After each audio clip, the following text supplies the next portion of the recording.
All right. Yo, guys, this is the Technology Podcast. Today we have Lots.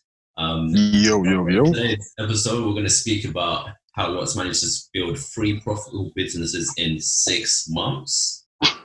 Number 1, XPO. Number 2, Lash Batch.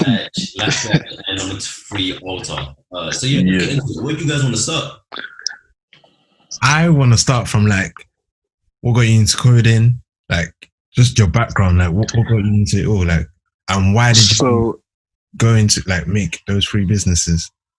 What was the cause? Okay, all right, cool. The cause for going into coding was that I got scammed 10k, 10 bags. Oh. So that forced me well to learn how to code. But essentially, what happened was that during the development of Expo, when I first thought of the idea with me and my co-founder, we had no code knowledge whatsoever. I think this was probably second year uni or something like that. I was doing an internship at Barclays Bank at the time. So I remember tweeting out, "Oh, you're looking for a developer." I didn't even know what developer really meant like that, but I just know I need a developer for me to create an app. Bare people start sending me their CVs. I'm seeing SQL, this, that. I'm like, I don't even understand this CV, fam. Then there was one guy from Hungary. It's up right now. But anyways, there's one guy from Hungary. He messaged me now saying, he likes how I'm going with the app, but he thinks I should change a little thing about it. And I really like that myself. I don't like yes men at all. So I like people who are able to stand their ground and share their opinions, honest opinions. We ended up working with him, paid him a bag every month for 10, 11 months. And I'll never forget April 17th, 3 days before our launch of April 20th, man just disappears. So for me, I'm not a guy to get bumped. I'm from South East London and I'm not a waste man. But so one of them ones where we'll pay him a bag every month, and we had the app on our phone. So it was we were seeing updates. So I didn't get why he just disappeared. You get it? Wasn't I paid him 10 bags up front and the man cut, because that could never happen to me. You get what I mean? But anyways, so that happened. I was bare upset, man. Before, I used to think that this whole depression thing was for pussies essentially. Yeah. But then I really felt it serious. I was getting panic attack. Because if you deep it, I've used my savings from my job, do you get what I mean, to pay for this. And now I'm back to square zero. I don't even know what the code is. I don't even know how to push to get, I don't know anything. Do you get what I mean? Because then after, that's when I then thought to myself, that was actually the first mistake I ever made, was that I took no interest in trying to learn how to code or even trying to understand how things work. Because I was more you go code over there, when you finish, come back, and then I'll just do the marketing. And that's what I thought at first.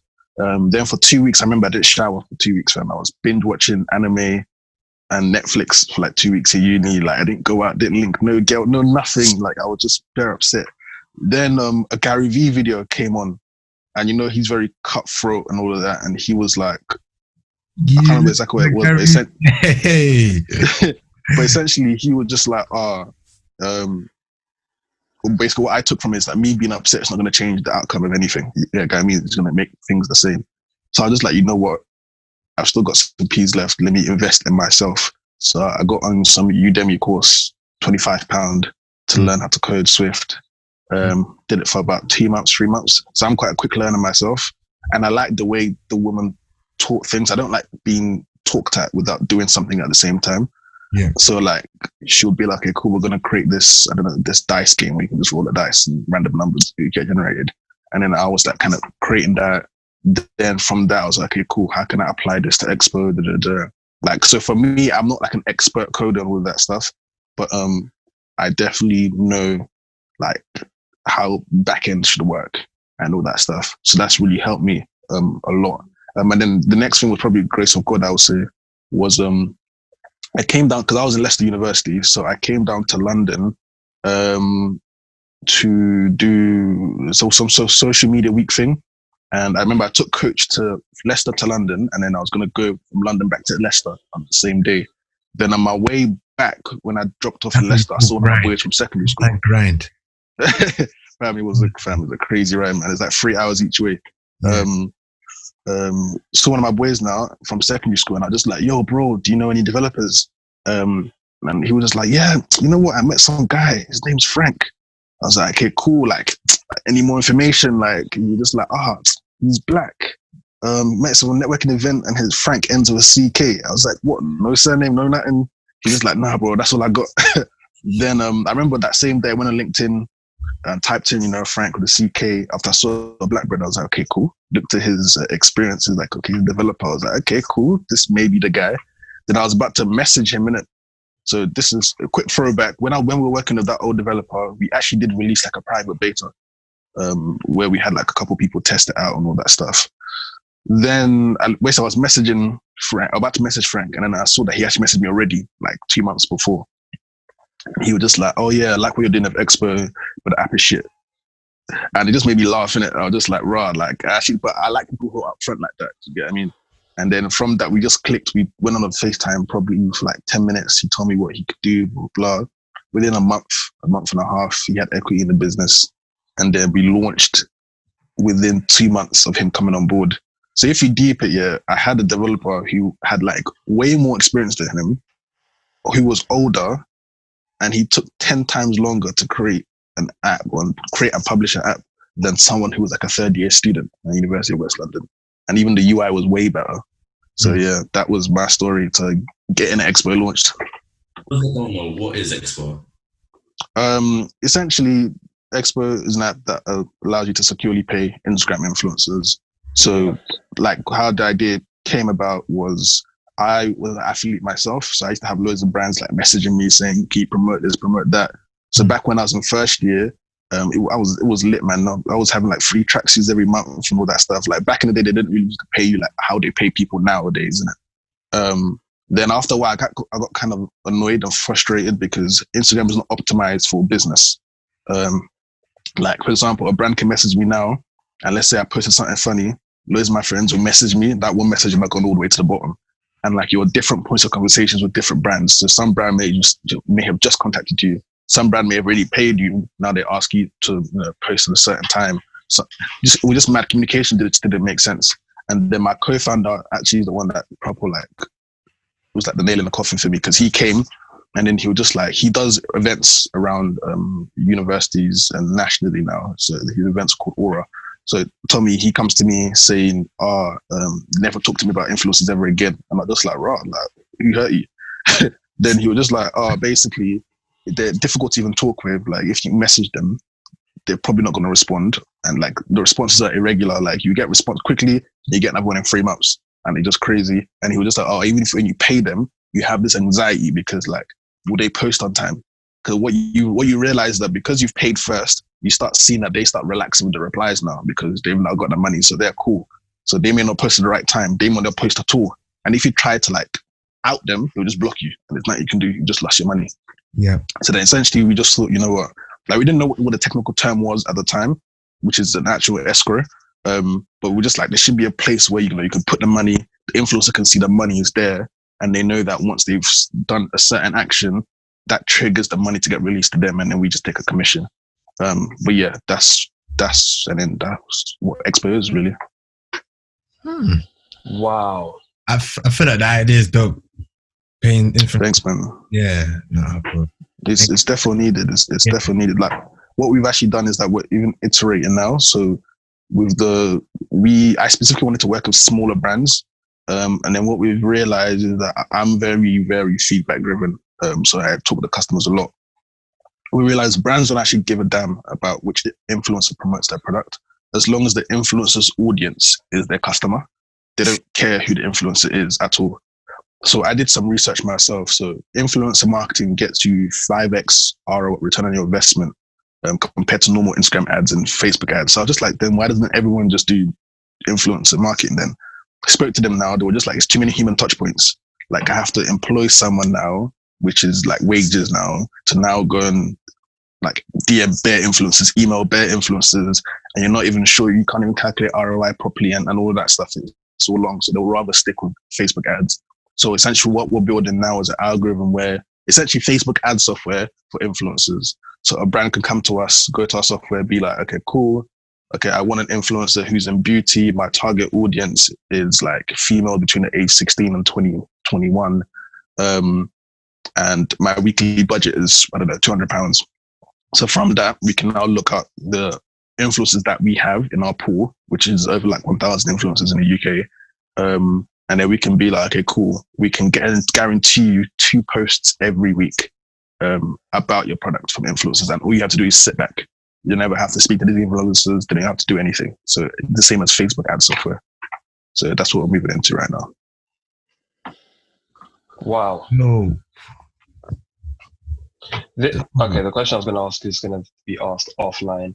Have you been approached by anybody from Instagram, anybody like not actual influencers, but people that are within Instagram developing the app and or business itself? Yeah. So funny, the people who run the ads section for Instagram have approached me. So we're in good talks with them at the moment.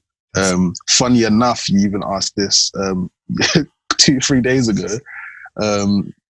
Because basically they came to me with some kind of offer like a couple of months ago, and that was declined. And then 2-3 days ago, I got an email from Instagram's lawyers saying that basically on our app, the title of our app is XPO Pay Instagram Influencers. That's how it is on the App Store, right? So they now came, copyright. They were like, they want to do like a cease and desist thing because if I don't remove the name Instagram, because they have copyright for Instagram, IG, Insta, and Gram.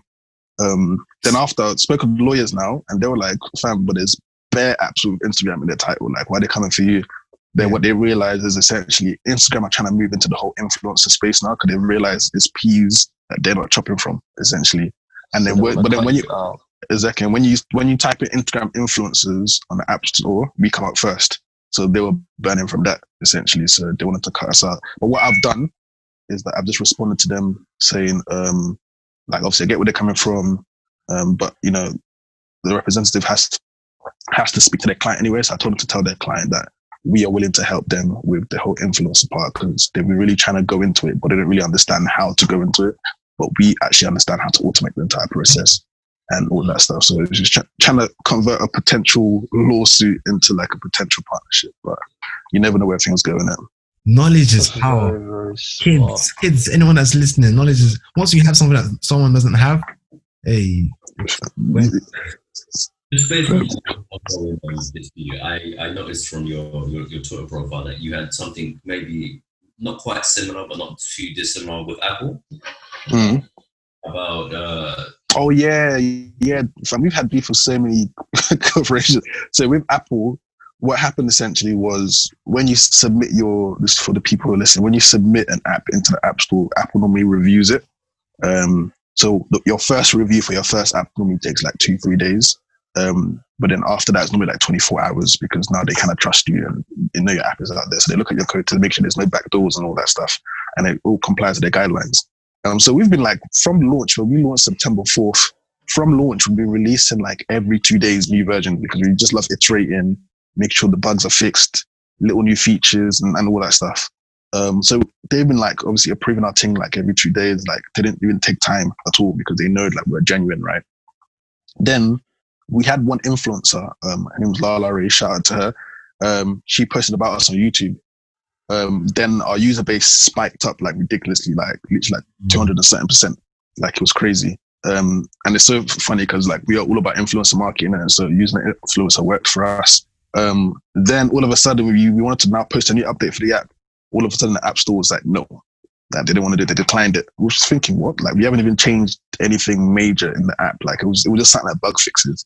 And then essentially App Store have something like where if someone makes a purchase on your app and they benefit from that purchase within the app, you have to pay Apple 30% commission, essentially in it. So what I mean by that, like for example, a game, like games now, if I pay for like certain coins, I don't know, and then I can now use those coins to unlock a new level, let's say. So all these gaming people, they all have to pay Apple 30%.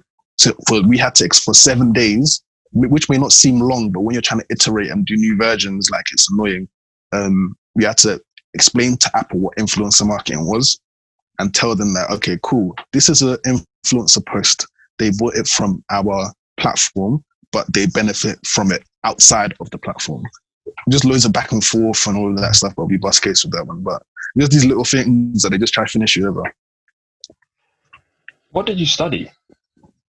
Oh, economics. So I did economics. Did 1 year at University of Leicester. Then worked at Barclays, digital manager there. Then left university because I didn't see the benefit of economics at the time. I've got some extended questions to ask you. I don't know if actually is there cool. How long do we have on timer, by the way? Because I'm gonna ask you questions. I want to know. You got asked. Yeah, you got asked. We got time. It's just in case you want to cut them out because there's just things I just want to kind of like get in. Yeah. Do you have anybody on your team that does like law or like anybody that can actually liaise with? Okay, bro, because these people want to chop you. Yeah, for what I'm hearing, you've got a black face on something that is making tons of profit. You need to stay in a position where you're a representative in it. So like, I'm a bit like hearing this, I'm like, they really will try and take you out because there is a ton of, you're tapping into a well of money that they have yet to get access to.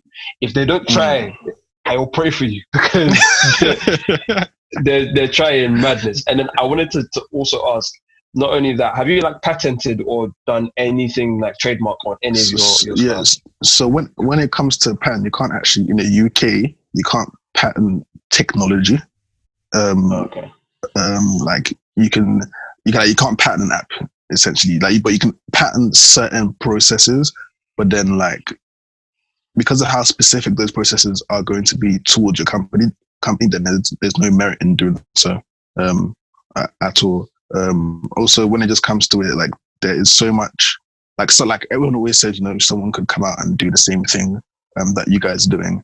And what we've found is that there's a lot of companies doing this kind of stuff, right? But their twist on it, we did a different twist to other people. So what a lot of people do is that they do this whole thing where the brand comes on board and it's like a job board. The brand posts like a job, then influencers apply to it. That's what everyone's doing, right?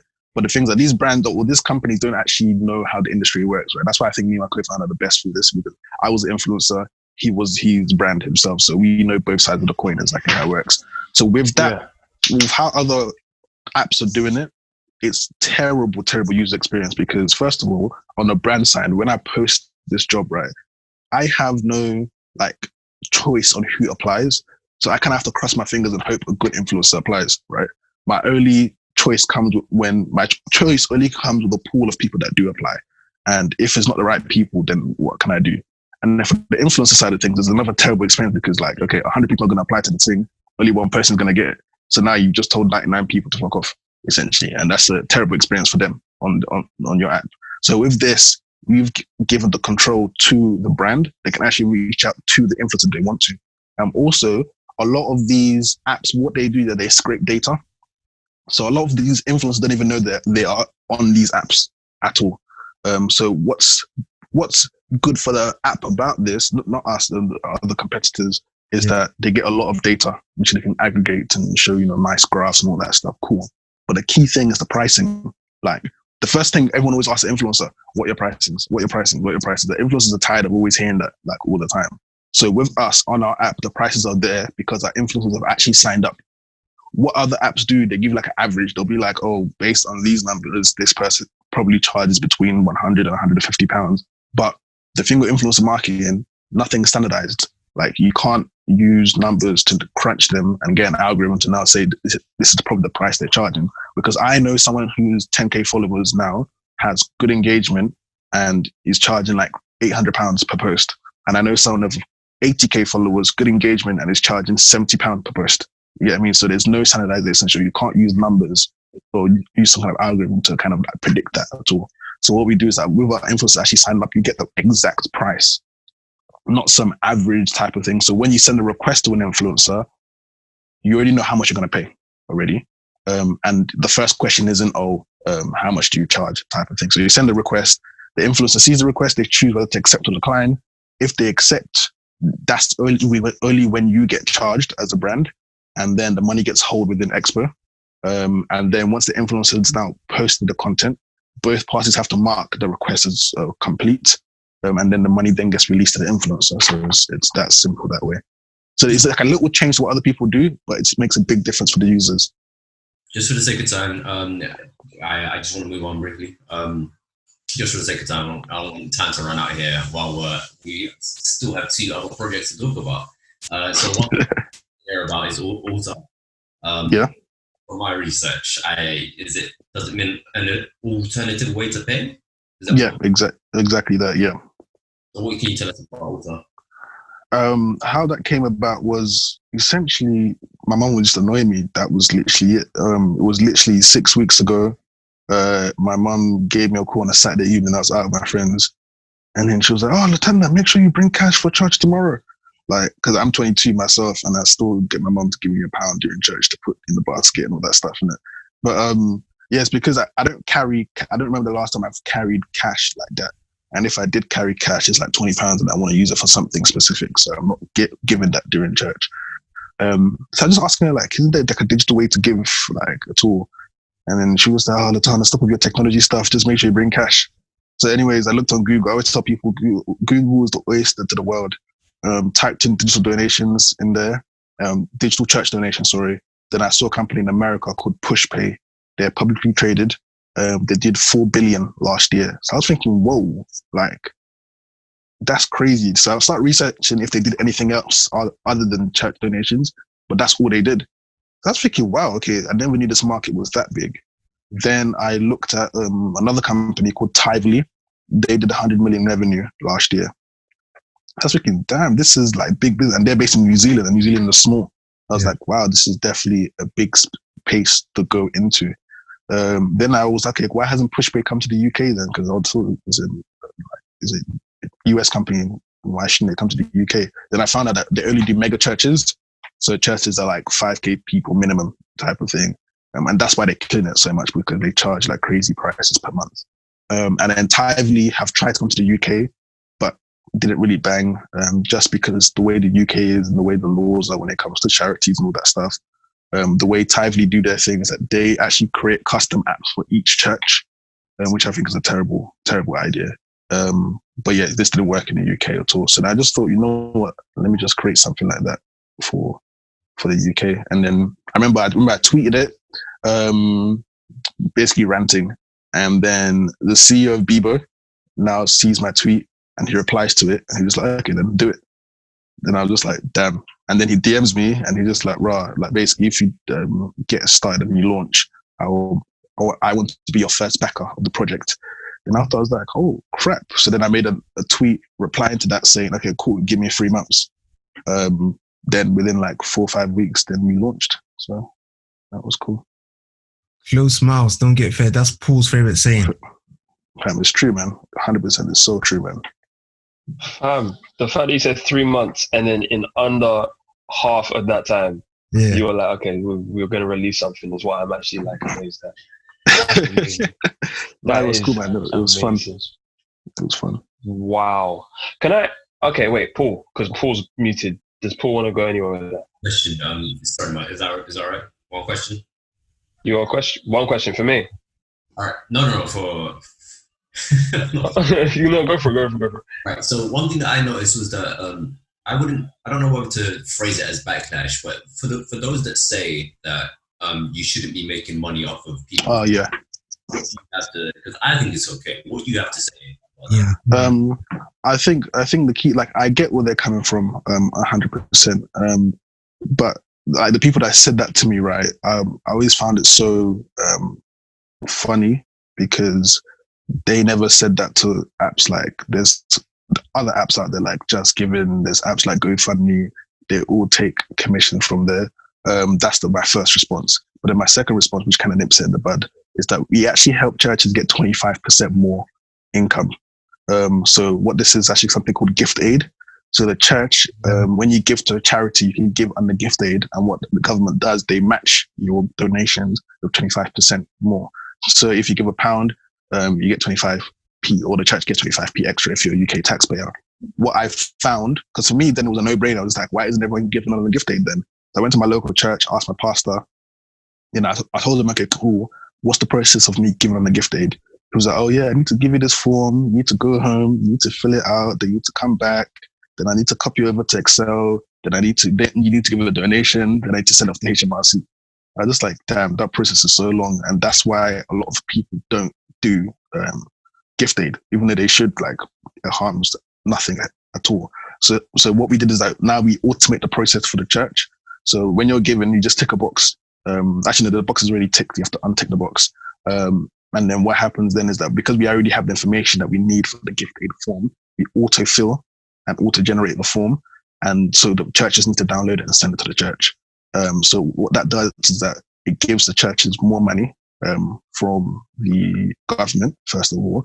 And even with digital donations, if we use data from PushPay, they saw that 30% more people gave money because now people have more access, especially for younger people.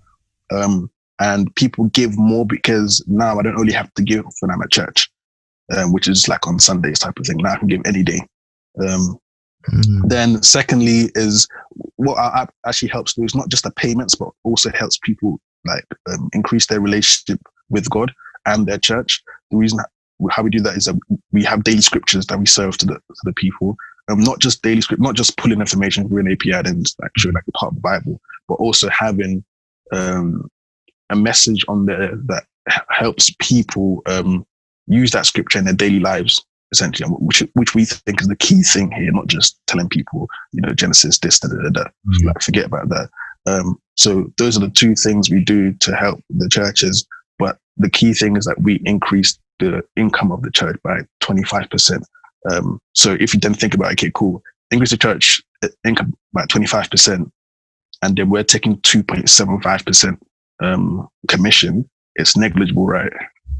Yeah, absolutely. Marvin, if you don't mind, just because of time, just to say the questions at the end. I just want to go on to the last one. Lash Batch. What can you tell us about Lash Batch? What business do you mate? Sorry, continue. I saw the essentially was what happened. So I'm a very numbers guy, right? That's just how I am. So if the numbers make sense, I'll do it. So essentially, I think it was Black Friday. One of my friends gave me a call. She was like, I've just sold like £5,000 worth of lashes. I was like, huh? That's crazy. Like, I used to think lashes were like £1. Me as a guy, I didn't know anything about lashes. Then she was she was just like, that she sold them for £10 a pair. I was thinking, bro, is that the average price normally? She was like, yeah, for good ones. I was like, okay, interesting. And I was like, okay, cool, that's revenue, but what's profit saying? She was like, 3.6K. I was thinking, whoa, lovely profit margins. Then I was like, okay, cool, the last 3 months, like, tell me your P&L, like, what was going on? She was like, last month I made about £200. The month before that I made about 1K. I was thinking, why is there so much variation? So I did some research online and went on Instagram, told her to tell me the biggest lash companies. There's one called Lily Lashes, there's one called Tati Lashes. They both have like 2 million plus followers on Instagram, but their engagement was terrible. Like, they're getting like 1K likes before you have 2.1 million. Like, that makes no sense. Then I found out what it was. There's no loyalty in the lashes business at all. Like, if another influencer releases another lash brand, a girl feels no way about just getting the new lashes type of thing at all. So essentially, even in your barber.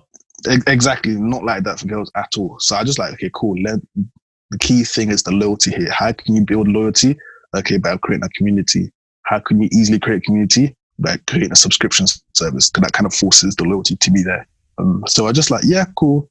I'm just going to do a lashes thing, but subscription, and let's just see how that goes. So I just did a number crunching myself. I think we only needed, because we did like a photo shoot first, and then the cost of that in total was about $750. And then I partnered up with an influencer from XPO actually. So we owned the business 50-50. So I just did all the back end, and then she just does all the marketing herself, because that's what she does and all that stuff.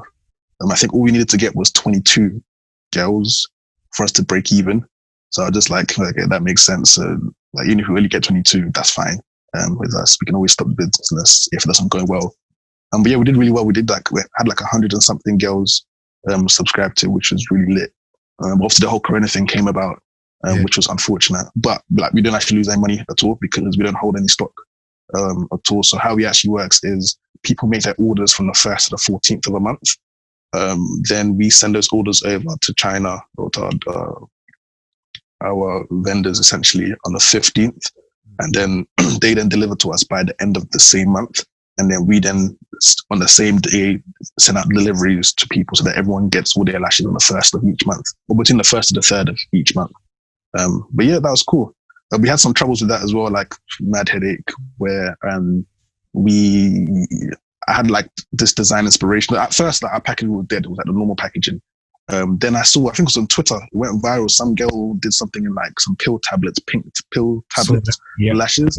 Yeah, that went viral. And I remember calling my business partner, and I was just like, "Yep, not gonna lie, we need to change our thing. Like, it's all about the packaging, man. It's all about the packaging." Then we thought this idea of like a small suitcase, like a travel suitcase, but really small, like a plastic one, but it looks like cute for girls and all that stuff.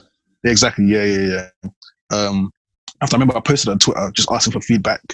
The Twitter video got like 100k views, like it went viral. I was thinking, wow, okay, we definitely need to do that. Next thing you know, 2 days later, another company now emerges out of nowhere using my exact video on their Instagram. Because some people said it to me, they were like, what is this guy? Is this you? The company was called Lashes and Luggage or something, Luggage and Light or something like that. I was thinking, huh? That's crazy. So then I spoke to, because I was thinking no one else knows where we got this, like, because the packaging, we custom made it. So it's like, how can someone copy it? So I was thinking, this vendor people, these people move mad. Anyway, so I went to go chat to them now. Luckily, like, I speak Mandarin. I speak Mandarin myself because I studied that in sixth form. So communication is so much easier with them. Anyways, ended up finding out that they were the one who was supplying someone else. I was thinking, are you crazy? Then they were like, that I should have told them beforehand that I shouldn't share designs. Blah, blah, blah. I was thinking, like, what kind of rubbish is that?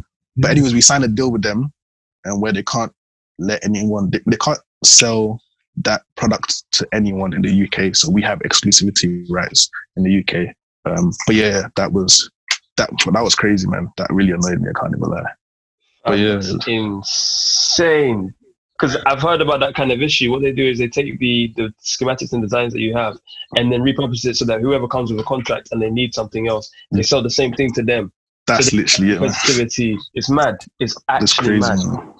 We need to partner you up with Emmanuel Ajayi, because we had him on the podcast and he does branding.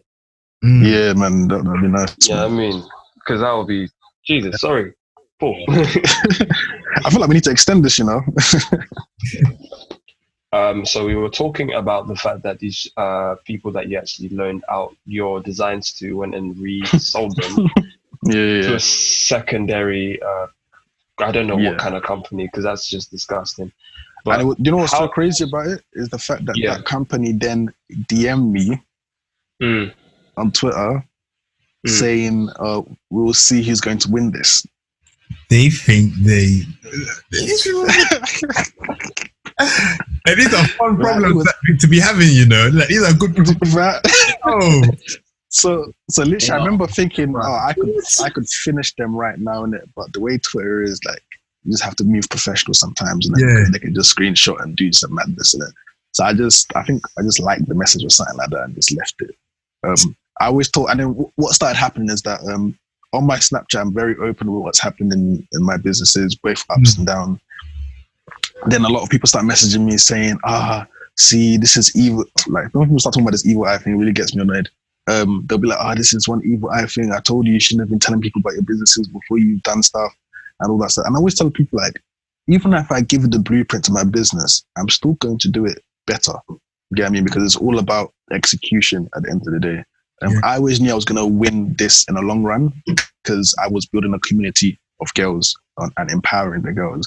These people were just trying to create like a quick buck type of thing. So literally within a month of us launching, they were out of business. Like, when I searched their handle, it's not available anymore type of thing.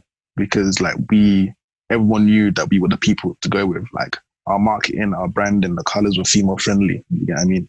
Like, they went with some kind of like neon pink rubbish, and we went with like a pastel cream color. Like, all these little things add to your branding, and a lot of people don't know about that.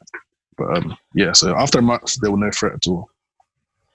Can you expand a bit more when you said the evil eye thing? Because I wanted to go somewhere with that, because when I saw the backlash that people started having when you just did the Alter app, and I was like, it seems a bit interesting to weigh everything up with itself.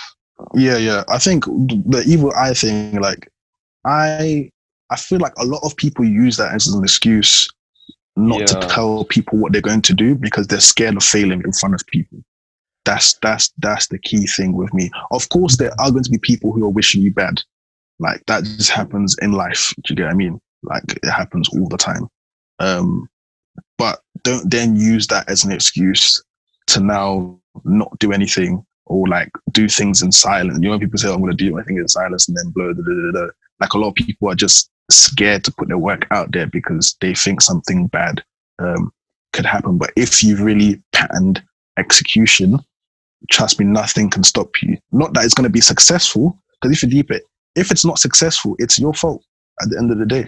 You get what I mean? You can't be blaming. So like, for example, if that other brand, the lashes and luggages, were more popular than me, it's my fault because I didn't bang execution properly. I didn't do branding properly. I didn't do all that stuff properly. And I have to take that on myself. I can't be like, it's because of evil eye. That means next time I'm not going to show people my work before I've launched type of thing. That's terrible. Yeah. I find it interesting because, hold on, wait, guys, before you know how I go and I start talking too much. Time is in the guys.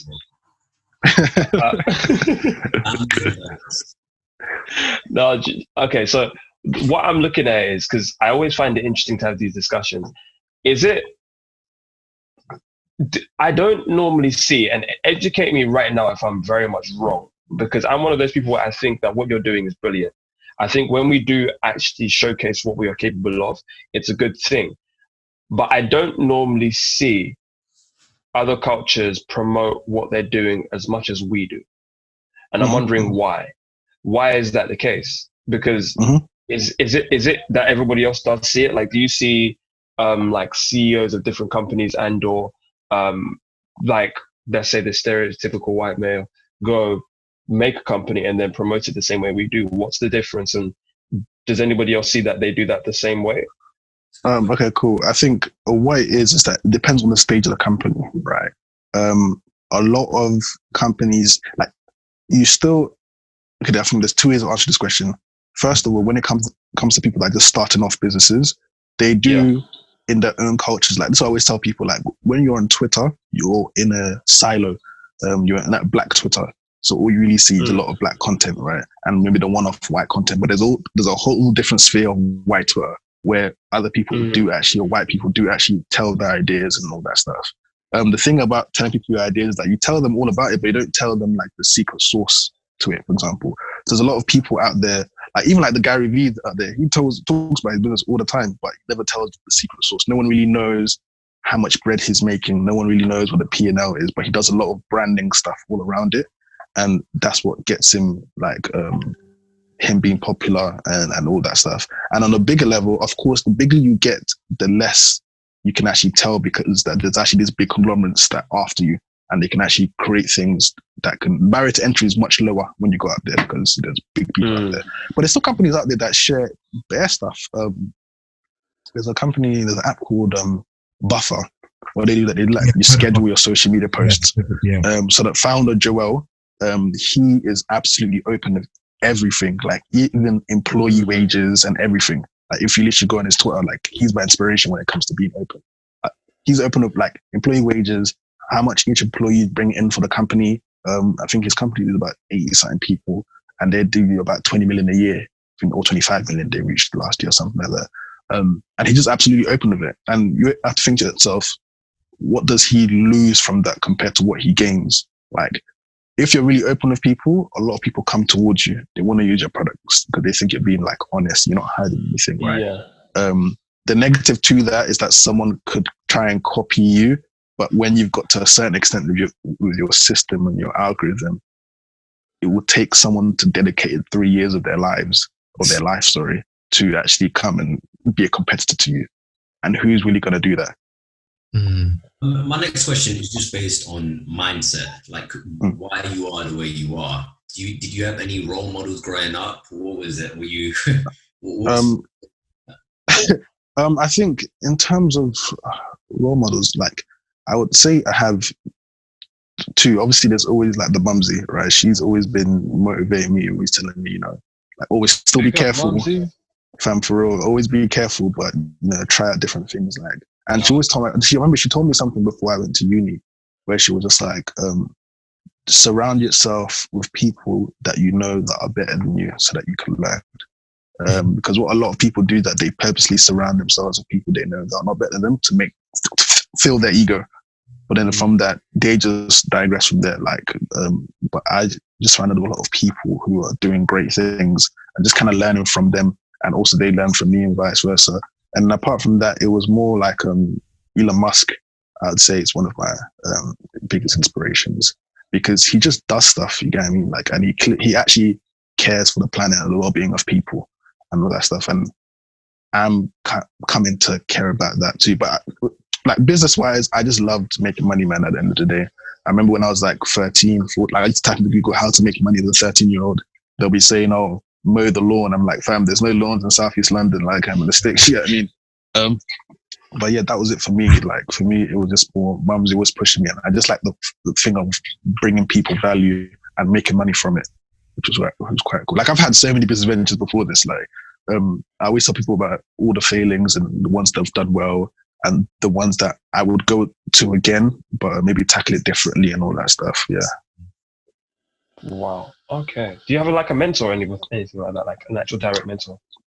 Not really, but there's this group that I'm part of. It's called 10x10.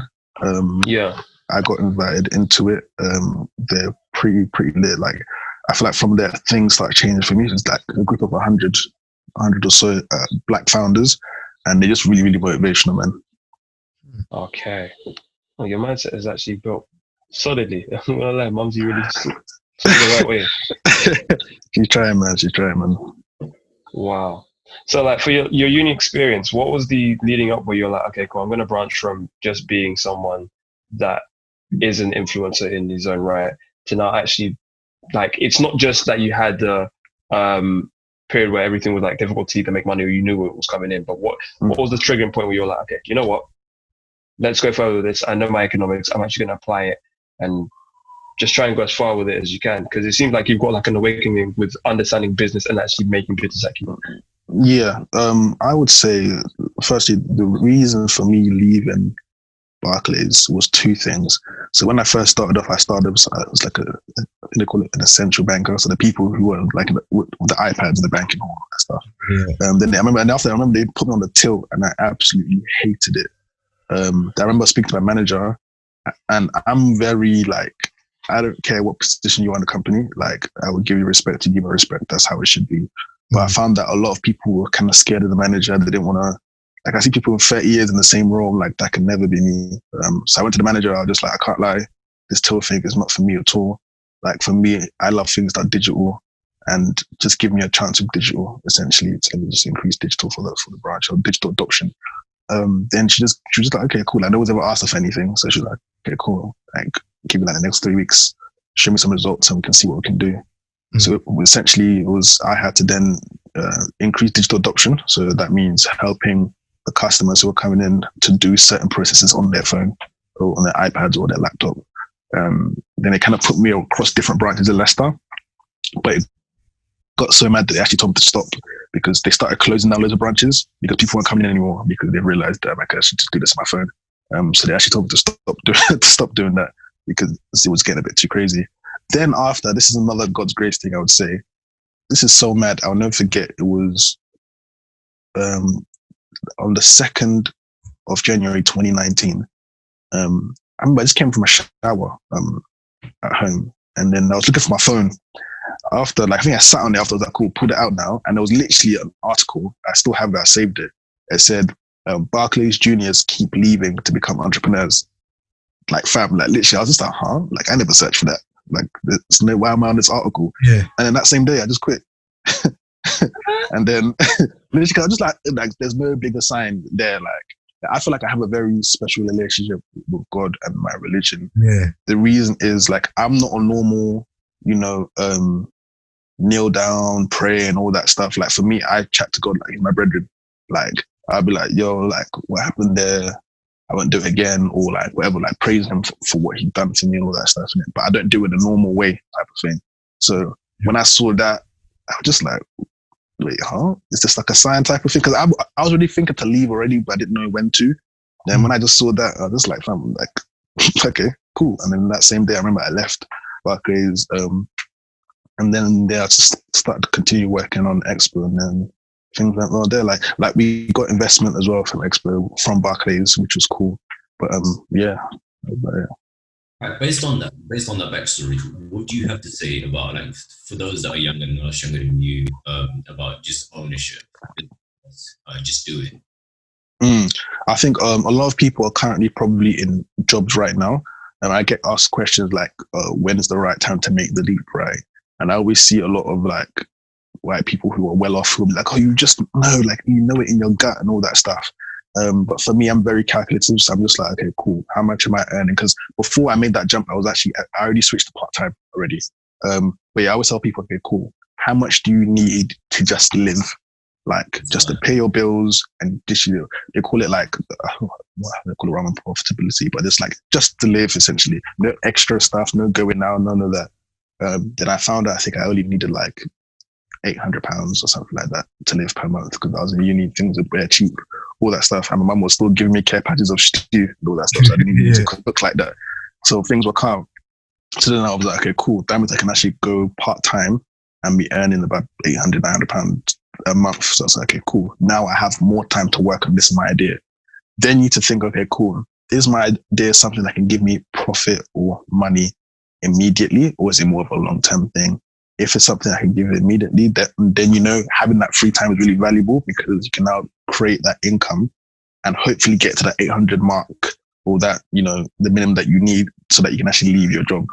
But just about literally freeing up more time for yourself to work on your project. That's what I would say. What's your relationship with money now that you've started these businesses? Because you do economics, I'm wondering how you actually see it now. Yeah, it's very, it's like, before I used to be like, yeah, money is the thing. Yeah, I need to get money. But now, like, some of it is there.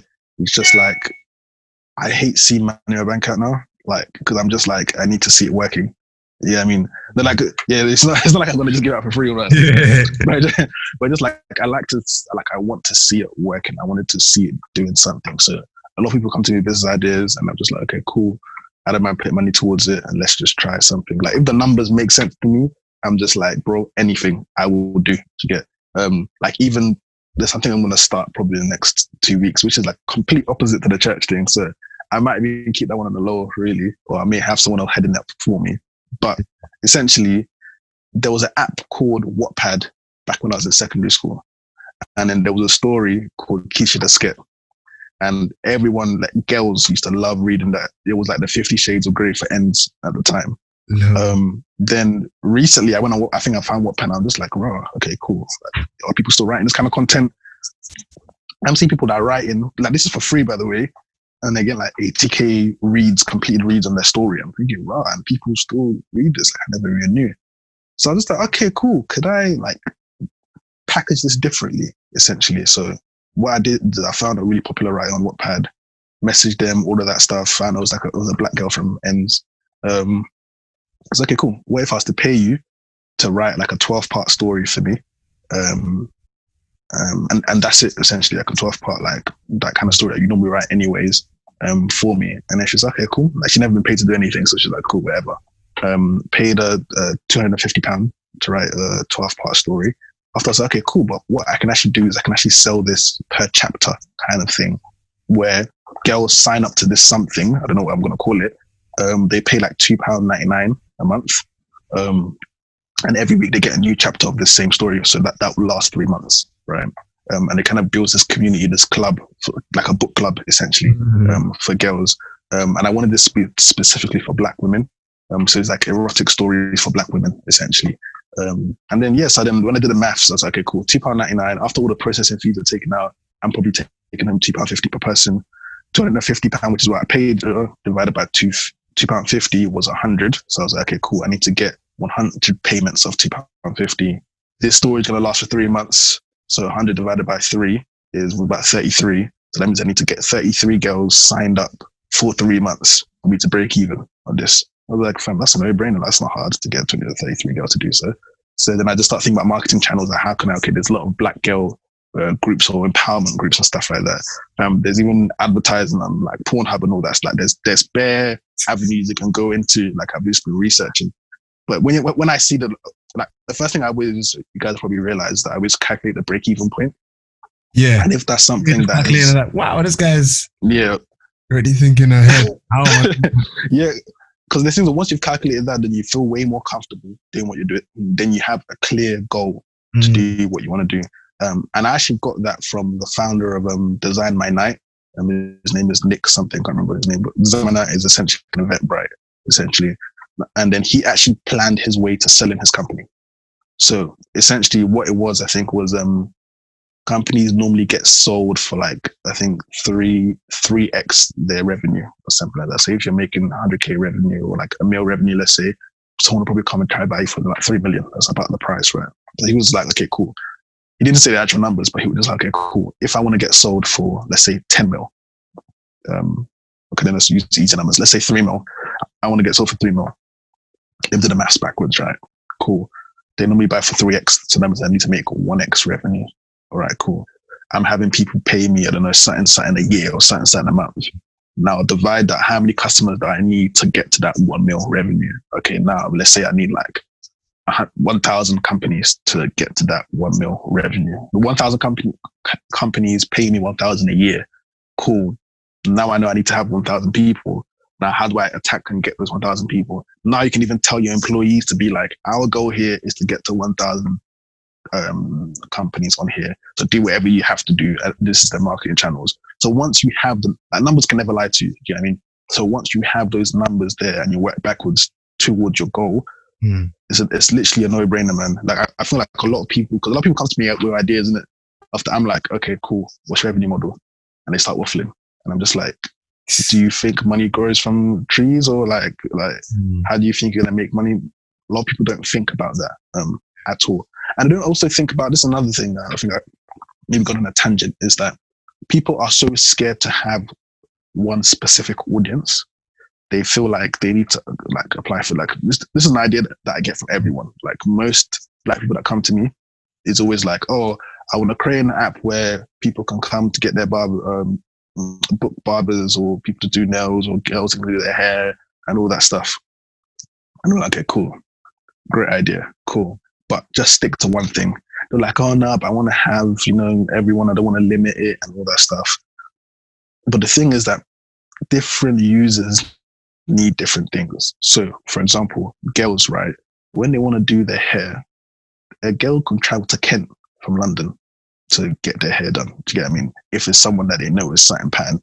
For me, there's no way on hell I'm going to Kent to get my barber. Like, if my local barber isn't done, then there's no like the closest one who's like really good type of thing.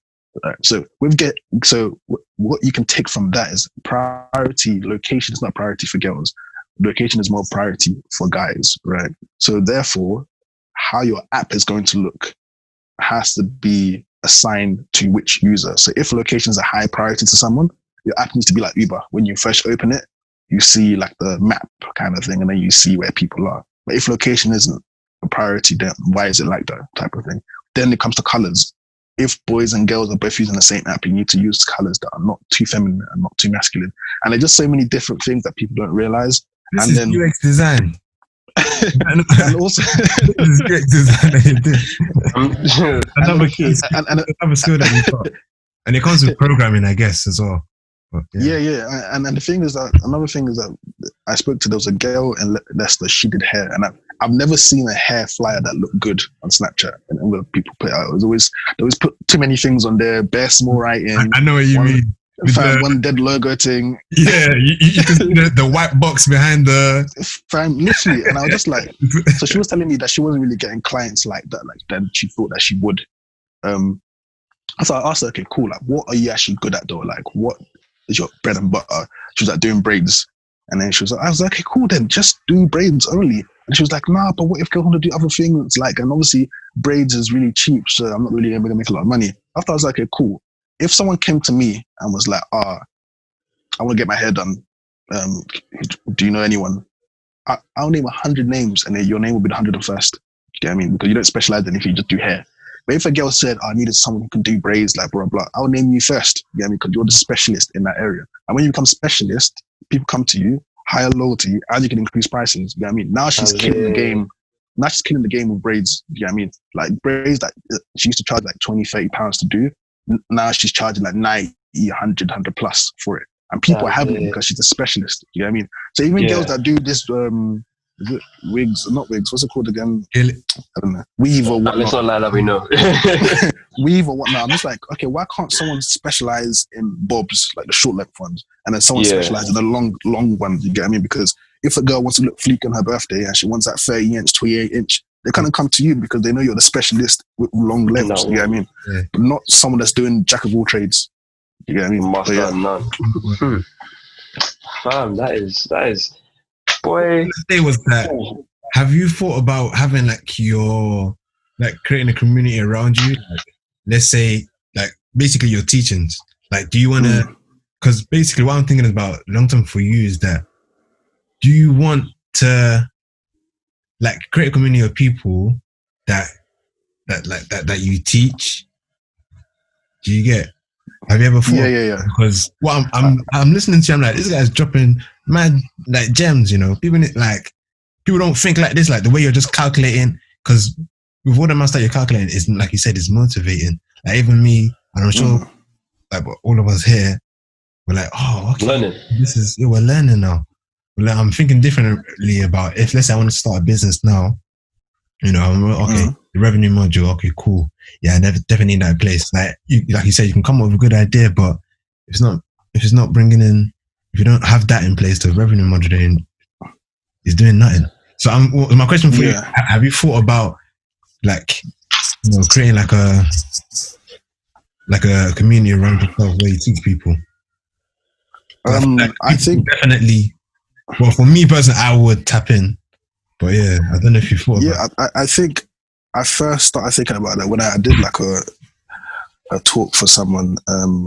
Essentially, I think one person was a brand on XPO and they had like a bad experience in terms of the influencers didn't promote the stuff. But they still got their money back and all that stuff. So they were really, really happy with that. And then I was kind of helped back. I was just like, I saw that they were doing an event. I was like, okay, cool, I'll come speak at your event for free. Just as like an apology type of thing because of bad experience, stuff like that. Anyways, then I was there. Then someone came to me. They were like, "Rah, I only came to this because I knew you were coming here." I was thinking, "Rah, okay." Like I don't see myself highly at all. I don't put myself on a pedestal to be like a teacher or stuff like that. But I think definitely building a community around me where we can all learn from each other. Because I'm still learning. I still learn every day from people.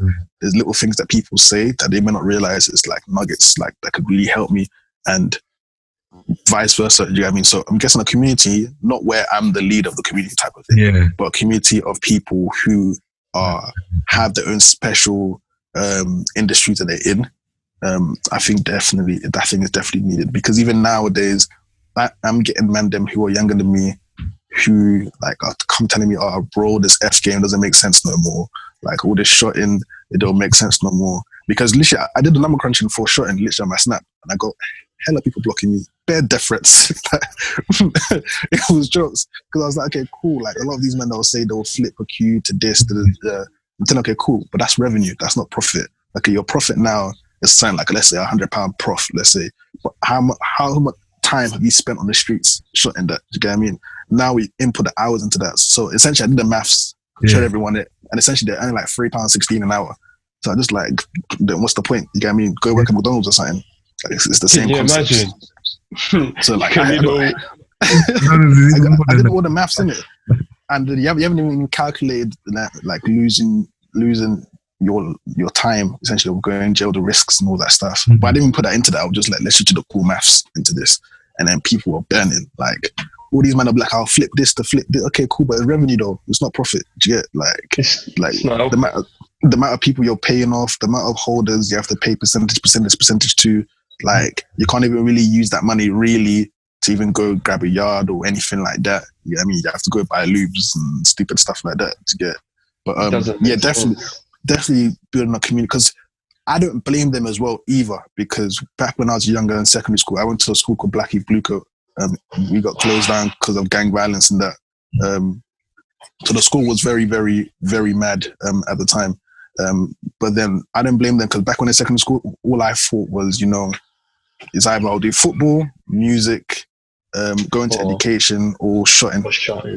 That was literally it. So I feel like building a community around those kind of people who are like year 11, sixth form, and kind of helping them to show like, like a black guy can actually be a tech founder. A black guy can actually go and do this and be successful in what they're doing. Well, you're talking about representation. Actually, sorry, Paul, 2 seconds, because you're talking about representation and actually demonstrating that we are more than just what they've actually painted us out to be. So, like in our music, in Grammy, well, I don't know all about Grammy music. The time I did listen to it was time ago. And in our movies, we can't just be portrayed as people that are part of gangs, or we only are in business or whatnot. There's more to the black man than what we are actually painted out to be. So what you're talking about is something that you actually do need to really, really, really go into, because like there is more to us than what the world sees. Like if you look at me, Jamal, and Paul, we don't even all dress the exact same. We don't even look the exact same. The only thing that's trendy now is the beard, and even then, let's see, before that trend cuts, everybody looks different. You know what I'm saying? So you need to really go into it. I think also people, like, I feel like I have a role that I need to be more. This is something I need to work on. Is that I need to be more out there when it comes to like socials and all that stuff, showing people that a black guy is actually doing this. Because like what I deeped is that the reason a lot of people don't think a black guy can do or be a tech founder is because they've never seen it. You get what I mean? Or they don't see like the lifestyle. At the end of the day, people want lifestyle, and that's just what's in right now with the younger people. So they don't see the lifestyle that it comes with and all that stuff.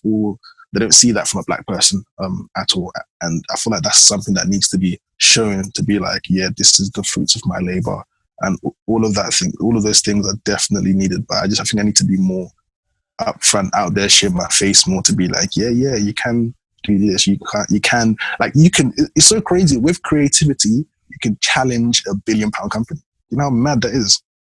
Like with just an idea, you can challenge a £1 billion company. That's crazy. I read everything you said. I do have a question, but I just want to just say this real quick. One thing that I highlight that is, not only are you obviously out there telling what, educating a black man and trying to get these youngers on the right path, you're also dropping down for females as well, how to make their money. Not only just young men, it's also young men and women. Women our age, even older than us, can obviously come and use your brand, use your products. So yeah, that's one thing I love. But yeah, moving on to my question. The last question I had actually was that obviously just from your Twitter page and how open you are, you and your team are actually. What is it? Do you place a value on having the right team? Yeah. Okay. Cool. So I'm gonna delve. 100%. That's a simple answer there. But is having the right team that has the know-how to, well, number one is actually having the technological like background. I think that helps a lot when it comes to doing stuff, because it makes stuff a lot cheaper for you. Because I don't need to keep going to find a developer to do something for me. Like I have my CTO. I feel like once you find your CTO, it's like a marriage. Like whatever idea you have, you just bell him up and be like, yo, I've got this idea. We can do stuff with this in the back end, save to Firebase. And you're like, yeah, cool, let's do it, type of thing.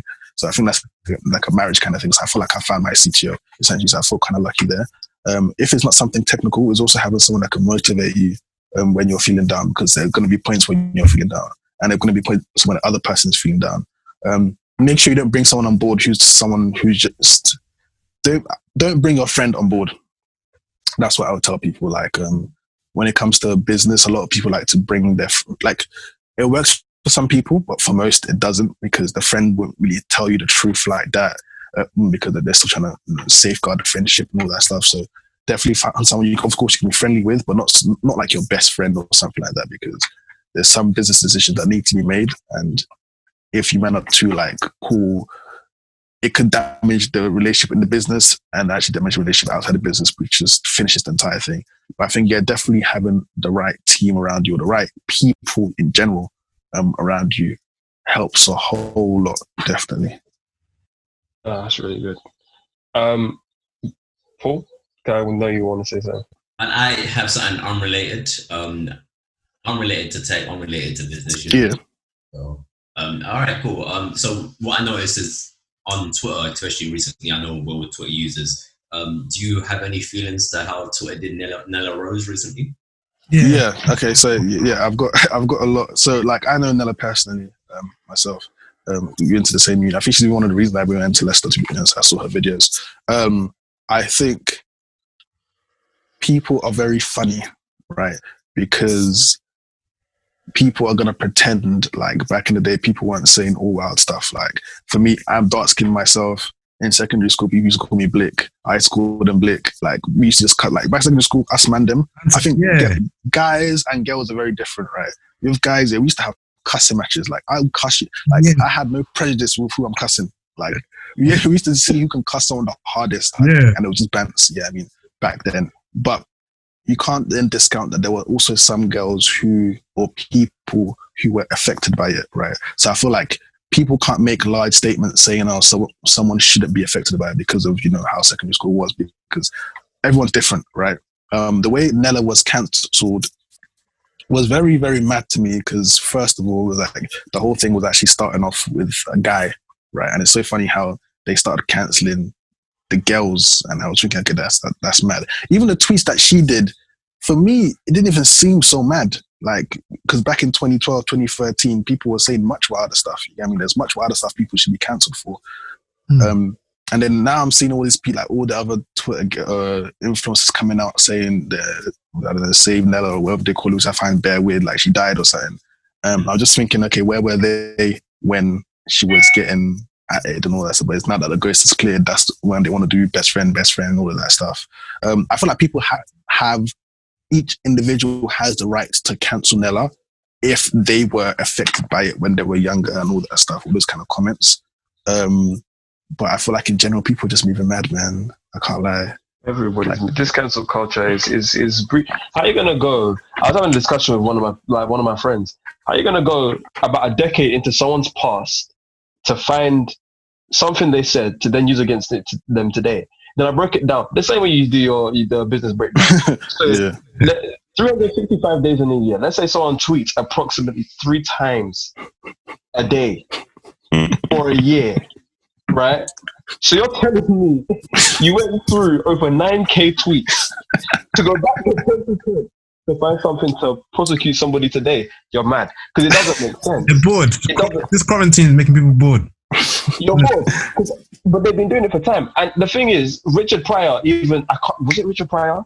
Because they've been trying to cancel people. It doesn't matter. Like this cancel culture, it's only now that it's gotten a name. People have been doing it from time. When they start saying, we're not supporting this person, we're not doing this. But then you look at the people that are saying it and you're thinking to yourself, first of all, you should get off your high horse. It doesn't make sense for you to cancel somebody because if someone wants to use whatever you're using against them, the same way you've utilized it, you yourself would be found with incriminating evidence. It doesn't make sense for you to do that. You know what I mean? If I continue talking, we're going to go over time. But yeah, cancel culture is just I think the key thing is that if people were genuinely affected when they were younger, I feel like they have the right to cancel someone. But don't be going on Twitter to be like, oh yeah, cancel. Like if you want to cancel someone, be quiet and cancel them. Do you get what I mean? Like don't mute them, block them. That's how you cancel them. It's not by shouting cancel. Do you get what I mean? Because when Gucci was doing all their madness with the black people and the red lips, people still rocking Gucci now. You get what I mean? So it's a little bit of a madness. People always pick and choose who they want to cancel. Just to add to that before we go out, is that her name is being publicized, so you're actually helping her in the long run. So as they say, hold on. Eh? Jamal, you've entered the matrix. Start again. Oh man, I basically said that they're basically putting out her name there. So what's the quote that people always say? Any publicity is good, fam. So at the same time, getting their coins. Go get your coins, sis. And she put out a really thoughtful apology. And me personally, I'm just thinking, if you're gonna cancel someone because of that, then you have to cancel your immediate friends who were doing the same mad thing back then to you personally, and your best friends now. You gotta cancel everybody. Your mum and your dad probably did something bad, and now you have to cancel them as well. Like, everybody's done something. You can't just come and persecute people unless it's somebody that's actually like. We're about to go over the minute because what I'm about to say is going to go over the minute. Do you know where I was going with this cancel culture thing? Because the way I see it is, you can't exactly cancel somebody unless their behaviors and actions coincide with what they were saying 10 years ago. If someone was racist and actually bigoted 10 years ago and they still pervade their action and behavior now, that's when you can cancel them. But if your entire lifestyle, your logic, your mentality has changed, as a human being, if we're consistently talking about how we evolve and understand the world in new ways, it is not right to take something from 10 years ago to now persecute somebody. Because if you do that, what I was saying before, everybody's cancelled, and there is no room for anybody. I guarantee. Mad things. Come on, fam. No way behind closed door you've not said something. That's happening. Man. Even about not just about other cultures, like the Chinese. There's something that people must say. Like, I'm not gonna say it. Even with you know what I'm saying, with the Indians, there's things that we say behind closed doors. You should be cancelled as well. Because I'm sure You should be cancelled. I'm sure people have said it. I'm sure. Fam. Yeah, people move crazy with these kind of things, man. I don't know for them, man. And that's why I think that's why I found it so funny when it actually first started, is because the people who were cancelling people were now getting cancelled because people finding their tweets. So it was just so funny. Literally, someone will cancel someone, then someone will quote retweet, but is this you? And then someone else will quote retweet and say, but is this you? And the thing was killing me. I was like, fam, did you see the thing that happened with Bud Light? Was it Bud Light? There was a guy that went and he started, I can't remember what the situation was, but he went and he held up a sign and he said something about how Bud Lights, whatever, they need restocking, or like a fridge needs restocking, whatever. Bud Light comes, they come and start giving the guy money. I can't remember, the guy started making revenue and wanted to put to a children's hospital. So someone now comes, that's a journalist, and starts saying, okay, cool, so the guy's done this, but this guy, around about the time he was 18, which was approximately in this time frame 10 years prior, or however many years prior, he was saying stuff that was racist. So then everybody was like, hold on, cool. If it's okay for you to go and dig up this information, let's dig up information about you. This journalist got cancelled from his job, bro. The guy lost his job. He himself, racist, rampant making statements. And we were just there looking at him like, yo, yam. So if you just kept your mouth shut and stop prosecuting this guy, you still have a job. But it's the same thing with everybody. You can't come and just pull it out and think, yeah. And you know the maddest thing about it is that this is the hypocrisy and the maddest level is that there are people DMing these quote unquote influencers, or the people who are getting cancelled, the maddest shit. Like, fam, I saw someone DM one guy that I know saying someone should put acid in your face, like all of that stuff. You get, I mean, like live, or like it's not even from a private account, it's like the actual account. So cool. Next year I'm gonna quote your thing. When you're working at KPMG, I'm gonna quote your thing too. Did you get? Like, people are saying the maddest stuff. Like they were saying stuff about Nella's mum, how she should have died earlier. I was thinking, are you guys okay? And people are okay. Like, she made an apology video, and people are saying, that's not enough. Like, what else? What else do you want? What do you want? What do you want? Someone took the time out to make an apology. She didn't even have to, you know. Yeah. Fam, I watched that apology. Sorry, Paul. No, it's relevant. Go on. What you're saying.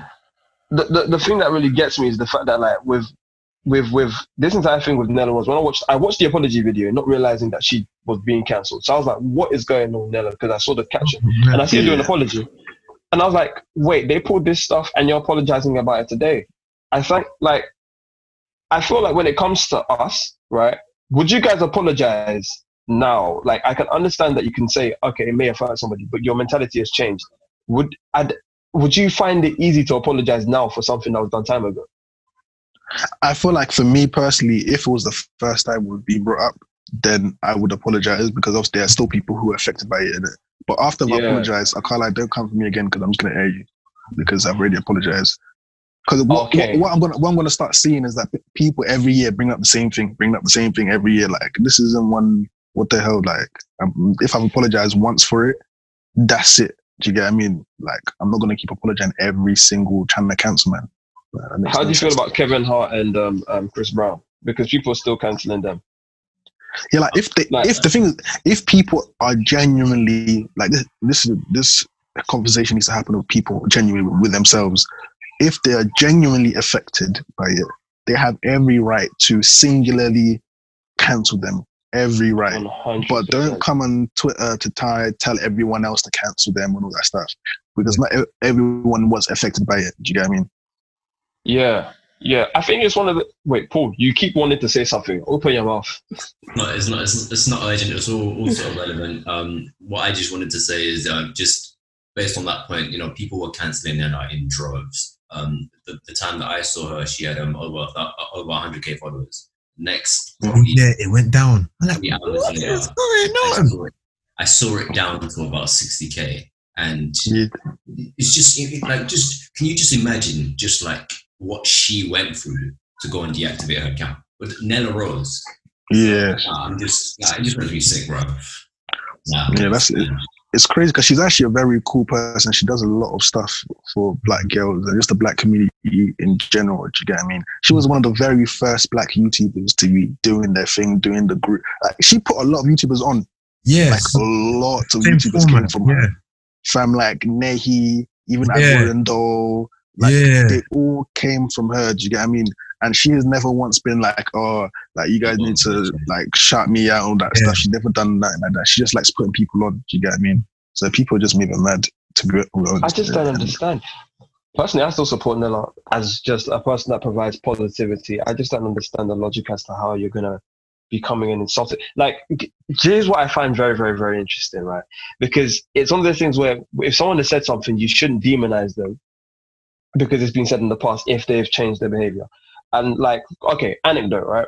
I was playing Rainbow Six Siege, and obviously the community around Rainbow Six Siege, there's the individuals in that game that are just not amazing. The entire community can sometimes be some of the most bright and beautiful. Like, it's just amazing. Like, game communities are great, but you have the individuals, like representation of society. You have the individuals that are terrible. Playing, and these kids came on. This is a game for 18 plus. So I'm even looking like, why do you have, anyway? Your parents for you, it's okay for you to have it, you have it. These kids are on there, and they're saying some of the most wild stuff. This kid is just like, making some racist statements about different cultures, and I'm there thinking to myself, I've got my mic, I've got my headset. I'm still not going to chat to these men, even though we're on the same team. They could team kill me. They could make me shout and put me on the bench for a round because of stupidity. But let me keep quiet. Guys asking me, Malvinho, come on, let's have a chat. I'm thinking to myself, nah. But now let me just see where this goes. I open my mouth, push the talk. I don't want to chat to you, to be honest. He was like, why? I was like, I've got a feeling you might be a bit racist. And I've had that a few times. Like, it might, someone's going to come and maybe in the future, someone's going to be like, this is what Marvel was like when he was actually pissed off because someone called him a Negro. I've heard some of the wildest stuff on that game. You might get canceled. It's like, bro, look, someone is going to try at some point to cancel anybody. If they try and do it, I'll be like, okay, cool, this is what happened, and explain.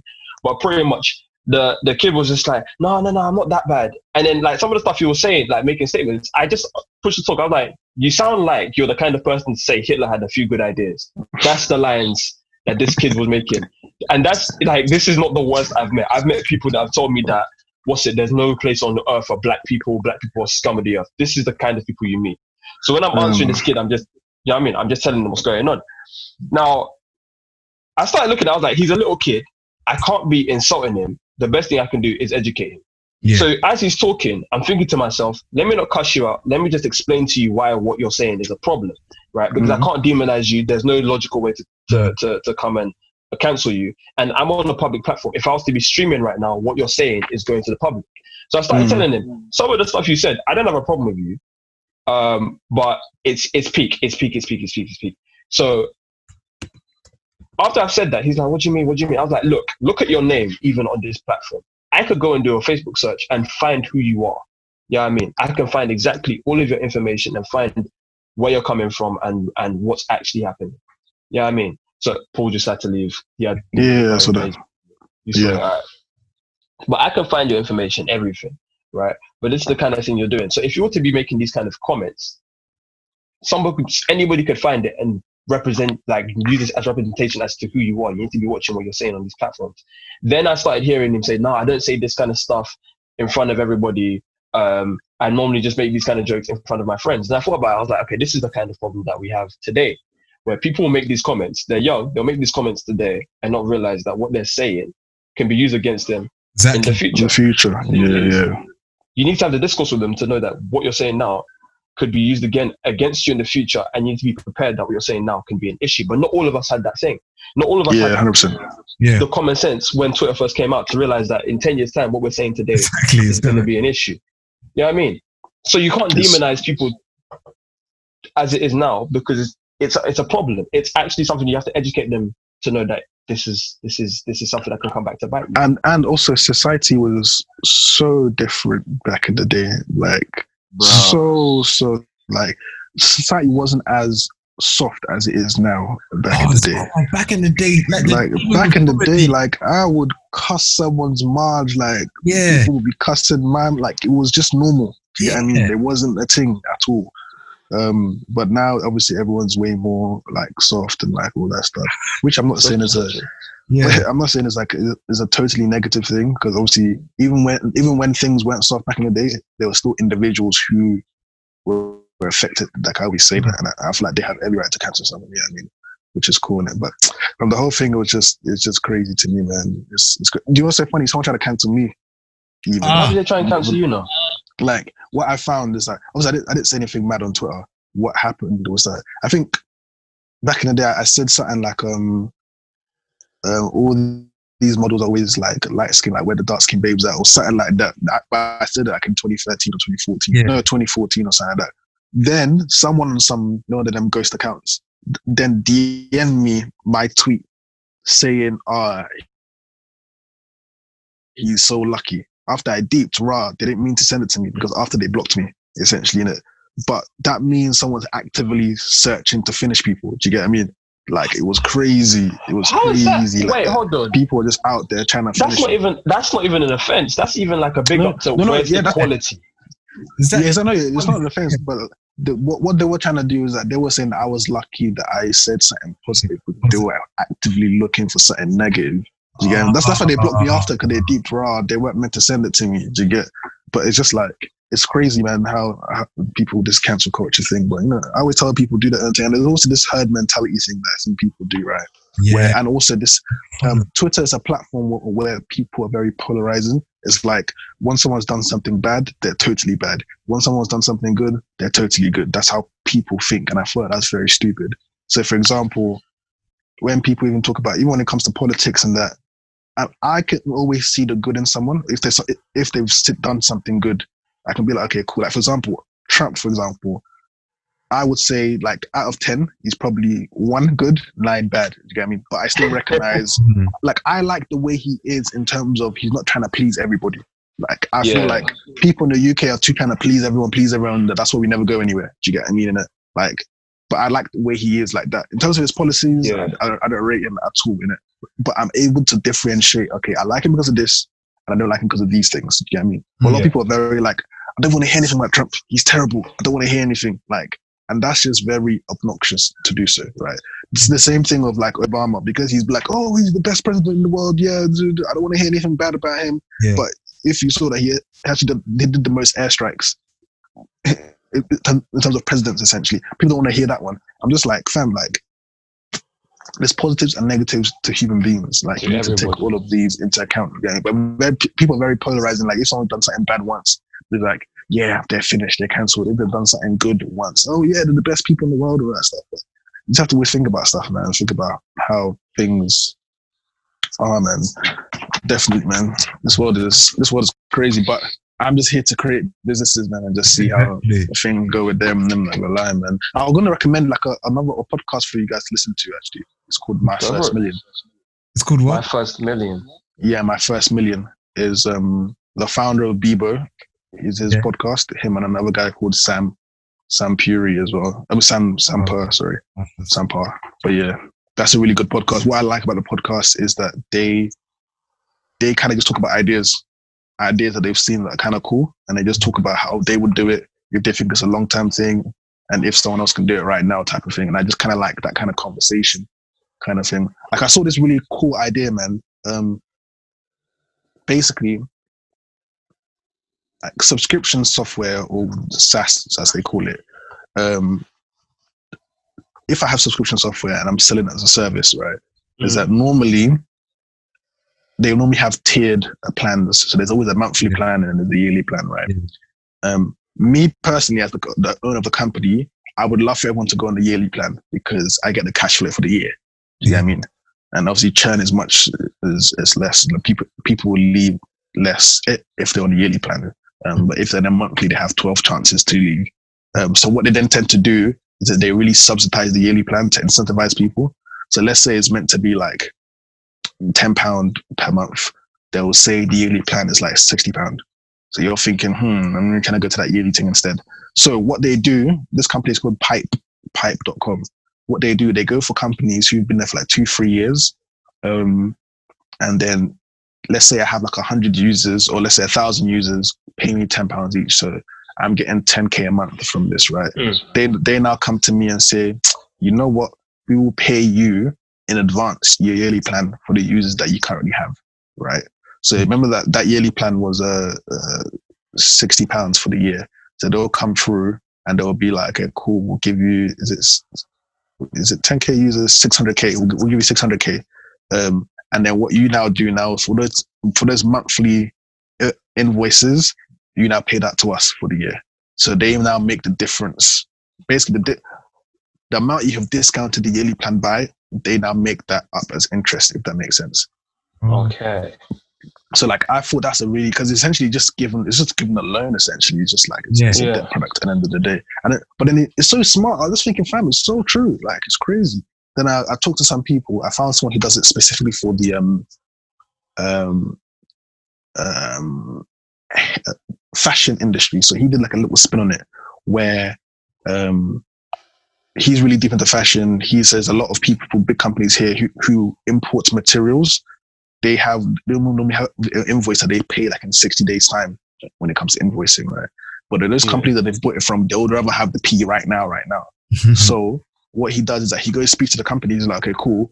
I can give you the bread now. I'll give you, let's say, 80% of the money now, but that invoice that was meant to come for you, I'll take the whole lot. So for you to have the capital flow now, I'll get the rest later on type of thing. So it's essentially like giving a loan, but it's just, I was thinking, wow, that's such a beautiful business model. Like you'd never, like it's crazy. Like it's literally so simple to go into once you've found your own niche. Like even there's a company in the UK called Hasty Pay or Hasty something. And people who work in agencies, if they're like, a lot of people work in agencies, they would love to get paid the same day that they work. So what happens is that let's say I've done a shift in it and I'm meant to get paid £100 normally. Hasty Pay will come in and be like, cool. Like, but normally with agency, you get paid 2 weeks and like 2 weeks ahead what the shift you did today. So Hasty Pay come in and they're like, oh, they partner up with whoever the agency is. They're like, okay, cool. If you want the P now, the day's work you've just done, we will give you 80% of that type of thing. And then when you get paid, you don't get paid that money. Like basically, we'll give you £80 now, and then that £100 that's meant to come to you is going to come to us. And a lot of people do that because a lot of people want cash flow. But if you do, they're making 20%. Like it's crazy, just like that. And imagine that's just one person. So imagine a whole agency that has thousands of employees and multiple agencies doing the same thing. They're chopping bread ridiculously. Like so it's those kind of business ideas that you just don't even deep like raw like, and it's actually doable. This is how you know that the money talk really just spun my head, because as you talked about, I was like, there is so much currency that's just flying from one person to another. Like it just comes in a straight back alpha. That's wild, fam. It's crazy. People are making serious money, and like even newsletters, and there's just so many things to be done. Like it's crazy. Like I feel like once you calculate, because what I've done, or what I'm happy I've done now, is that I now calculate my monthly expense in terms of bills and all that stuff. So it came to about, I think 900 or 1K or something like that. Then I just found a side hustle that could pay for my bills, so that everything on top is like disposable income.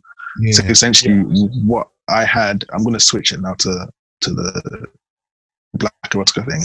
But what I had was like I called it Lots of Ideas.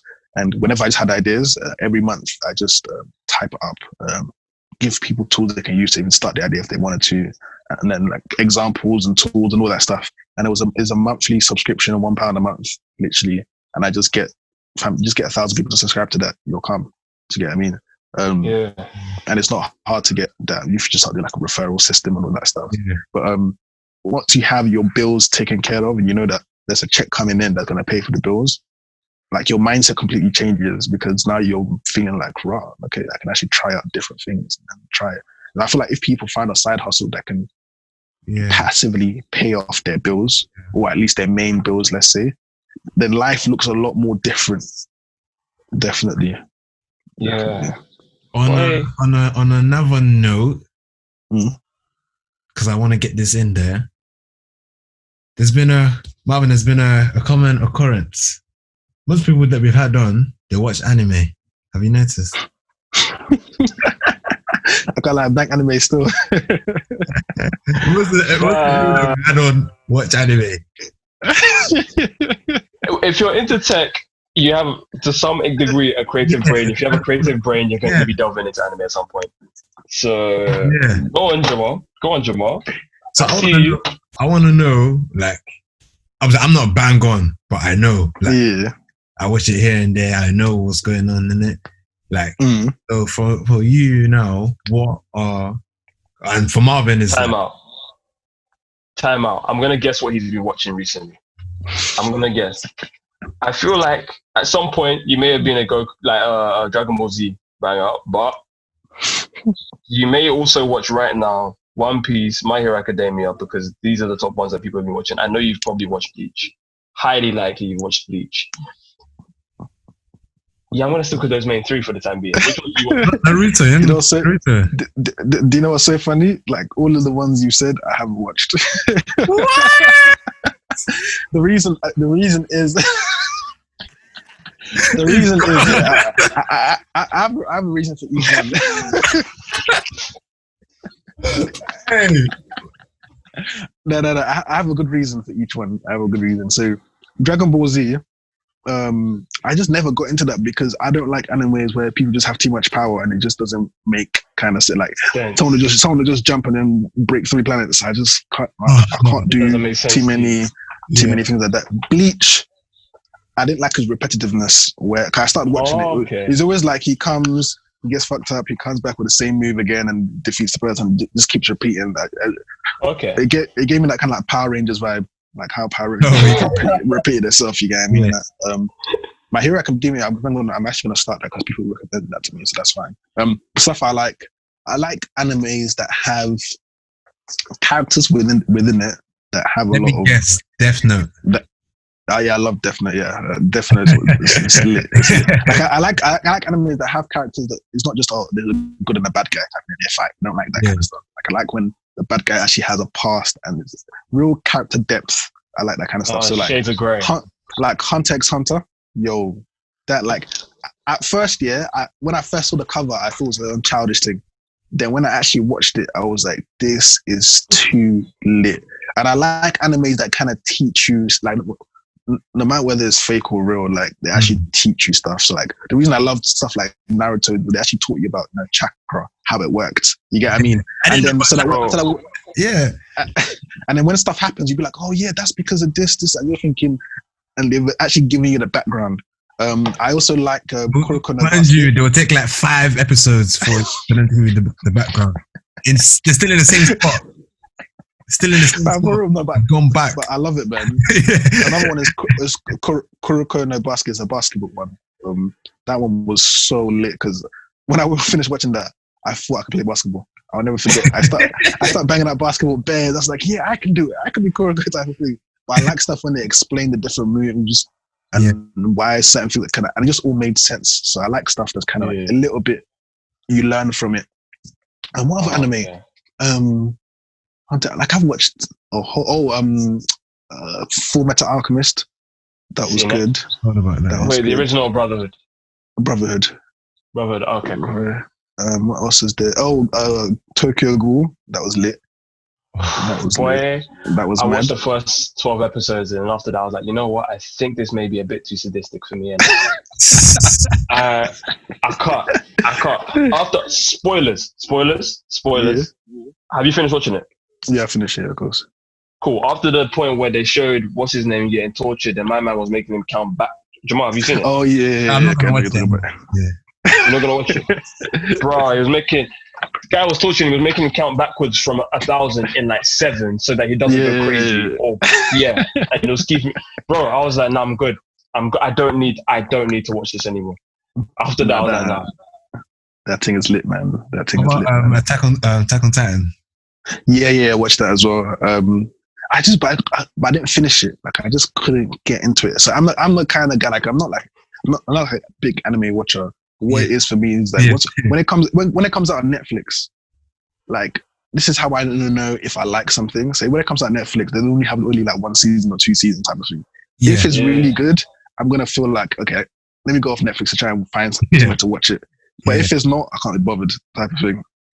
Wait, if you've gone through mainly the Netflix library, have you watched Violet Evergarden? Because I don't know. I saw the intro to the thing. It looked kind of like I don't know. Like I think I watched 1 episode. I was just like, I didn't like it at all. Okay, because I'm one of those people. I like to just I watch a variety of things. I don't care like how it may seem at first, because I feel like anime, it will give you an idea as to where you think it's going, and then it'll just go hard left or right, or whichever one is you're seeing, and it will go way away from what you're thinking it's supposed to be about. That's even true. That was the same thing with Hunter x Hunter, because at first I thought it was a childish thing. Then I was just like, damn, this is serious anime here. Fam, the same, like, because some of them, they're drawn in a Ricky way. It gives you an idea, and then you watch and you're like, what? Because with Violet Evergarden, it's I think I watched it because the visuals, the art style looked amazing, and then on top of that, the animation, because that's one of my top animes that I've watched in my life. Like, I watched crap, okay. This is actually like lit, because not only is it the art style, but then the story actually is like somewhat endearing, but it's really like nice to actually be seeing someone on a journey post-war. I think that's the difference with me. The art style can really put me off, because like I'm like the art style was really good, but it's just not what I'm used to. Yeah. There's some animes that are just drawn in a certain way. I'm just like, I'm never gonna watch that type of thing. Yeah, just because of the way. Not that it's drawn badly, but just that. Yeah. My mindset is not like that. I watched like Baki, the fighting one. Oh, the fight, yeah. That was jokes. I think the maddest scene for me is where he was beating his girl, and then that just came out of nowhere. Have you man seen that scene? Wait, I haven't seen Baki. Oh, right. that thing was mad. It was just so mad. That's funny, no. You just said it's funny, bro. Just probably, he's just like, what? No, man. That's a good mad story. No, I need to. Well, maybe I'll watch it. I don't know about Baki. I know that's something I've watched. I was like, wait, what? The Promised Neverland. That's another one, but I think wait. No. I didn't. I feel like I couldn't. I definitely watched like a bit of it. I got to the part where what happened? This is after they found out that the mum was obviously bad and all that stuff. Then they found out that the spy was actually I can't remember his name, the kid or whatever. That was the person that's working for the mum or whatever. Yeah, the black woman that came through. I've watched that part. There's a point I just stopped because I just couldn't take them seriously because I knew they were kids. I felt like that for like a hot second, and I watched it and I was like, hold on, let's just see where this goes, because this actually seems wild. I finished it and I was like, I'm waiting to see season 2, because it's bro, there's a full-on anime list. I'm gonna have to go in a second or so, because I need to do a Twitch stream. Yeah, that's cool. It's a bit mad. Before you do go there, because there was a question I wanted to ask you earlier, because you're a smart guy. I can see it. But one thing people do need to start getting more into, if they aren't already at a young age, is reading. So is there like a set of books that you read that kind of set you on the path that you are on now? Like, I think for me, I'm a mad anomaly because I don't read books. But I do like read, but I read a lot of articles. So I don't read like hard books, but like I'm always online Google researching. Like I read a lot of articles. When it comes to stuff. So I like to research about the background of certain businesses. Like I feel like that's what really makes me a nerd out there. Like I just love doing stuff like that. But I don't actually like read actual books to be like, that's definitely. I'm more of a podcast or like audio book. Yeah. I don't like reading myself type of thing. Okay. Because I feel like for me, the type of learner I am, I don't like to just learn. Like I don't like learning about like maybe let's say how to negotiate and stuff like that. I like to like learn while I'm actually also doing it at the same time. You know what I mean? So that's just how I've always been. No, that I fully understand. The reason why I bring up is because like I'm pretty much the same. I've listened to a ton of podcasts. I read more articles if it's really based on what it is. But I've had like a mentor of mine like kind of recommend some books that I've been reading. So I was like, I don't know if it's the same for you because everybody has their own thing, and it's not like you don't read. Because if you read articles, you're learning in a different way where you're taking that's already been processed and useful for you. So I think it's just kind of like encouraging people just to like pick up something. If it's articles that you're reading, read the articles. For me, I've been reading The Richest Man in Babylon. Okay, I've almost finished that. Yeah. And Think and Grow Rich, a Black Joyce by Napoleon Hill and someone else. I can't remember the name. That's the one right now. Bro, I've almost finished it. No, I'm not reading. You just started it. I'm not going to tell you anything because it's really something. To be honest, LOTANNA, I think you'd actually enjoy that book because it's one of those books that. If you can find it, for you, The Richest Man in Babylon is something that you would enjoy because it's something that does it in a story, essentially. That I guess you can't say it's fiction. It's something that really does change the way in which you see money and apply it to the value of business. Exactly, the value of money and apply it to business and apply it to growth, really. So there's that. And then Think and Grow Rich, a Black Choice is really just kind of like part of your past. If anything, you're one of the people that could eventually be in that book if you continue going the way you are. I mean, so I'd just say to read. But there's also certain Twitter accounts that I follow, certain people that just kind of drop nuggets here and there that I really like. I can't think of them off the top of my head, but I'll probably send it to you guys after. Yeah, no problem. And yesterday I saw something that tweeted 2 days ago that I thought was so smart. So they're talking about something called, you guys probably seen the ads for Masterclass. You've probably seen those ads. Your life is negotiation and all that stuff. You've probably seen on YouTube or IG and all that stuff. They were basically trying to see how they were getting so many views without, they didn't actually spend a lot on ads. So they're trying to see how come they were getting so many organic visits to their website. In March, I think they got like 2.something million people, and like 80% of them were like organic. And then someone basically found like this is so smart. So there's something called SEO, which is the search engine optimization. So because they have so many courses, what they did is that they found the most search for weird things. So like, for example, how many teaspoons are in a tablespoon? Like, it's so mad that people search weird stuff like that, but it's like little weird things that are highly searched for a lot. You know, and you can actually find a list on Google. You can find a list. Google will tell you like the most weird stuff that's normally searched for. So what they did then is that they created articles about those things. So for example, if you type in how many teaspoons are in a tablespoon, a masterclass article comes up first. And then within the article, they put so many ads towards like a cooking masterclass. So like stuff like what is a pretzel? That's another one. Like they'll be on top of that.